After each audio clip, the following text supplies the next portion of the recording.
बिस्मिल्लाहिर्रहमानिर्रहीम। अस्सलाम वालेकुम यूट्यूब फैमिली। रुखसाना मुमताज़। आज मैं बना रही हूँ चौंक मटन कढ़ाई। इसको मैंने आधा किलो चाँप का गोश्त लिया है। अब इसमें मसाले डालूँगी और इसे ज़रा कुकर में गिला लूँगी।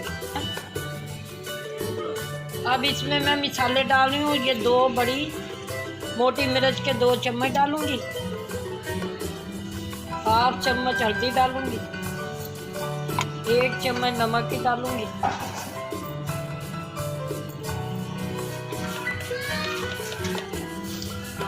1 चम्मच सूखा धनिया पाउडर डाल दिया मैंने।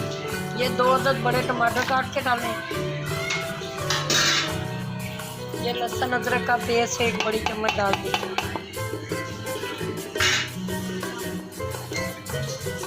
ये 2 अदद बड़ी प्याज हमने बारीक कटिंग करके डाल दी है। अब इस गोश्त को कुकर को बंद कर देंगे। गोश्त को गिलाने के बाद इसे कढ़ाई में बनाएंगे। प्याज मैंने फ्राई किया है। अब इसमें मैं 1 साबुत गरम मसाले के 2 चम्मच डालूंगी।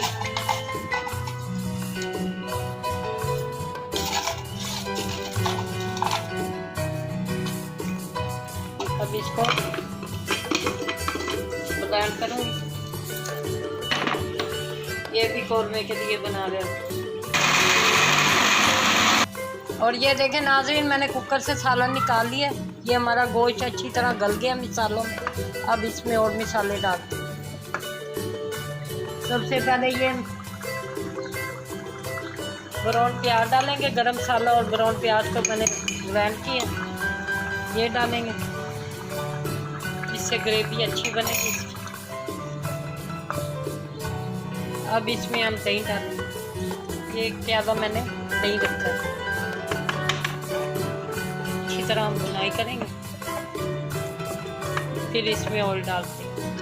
ये हमारे मसाले तैयार हो गए।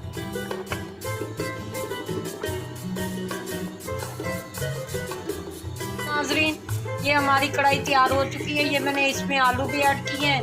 ये मैं आलू बॉईल करके रखे हुए थे और साथ ही कौरमे की तरह आलू डाले हैं। और यकीनन आज की कढ़ाई बहुत मज़ेदार बनेगी। अब इसमें मैं थोड़ा सा पानी डालूंगी और इसे ज़रा सा मसाले के लिए दम पे रखूँगी। फिर डिश आउट करते हुए मैं आपको मिलती हूँ। ये हमारी चाँप कढ़ाई तैयार है। नाज़रीन, ये कढ़ाई हमारी तैयार हो चुकी है, चाँप कढ़ाई मटन की। और इंशाल्लाह आज आपको मेरी ये भी रेसिपी बहुत अच्छी लगेगी। इसे लाइक करें, शेयर करें और मुझे दुआओं में याद रखें। और जल्द से जल्द रेसिपी बनाने की कोशिश करूँगी।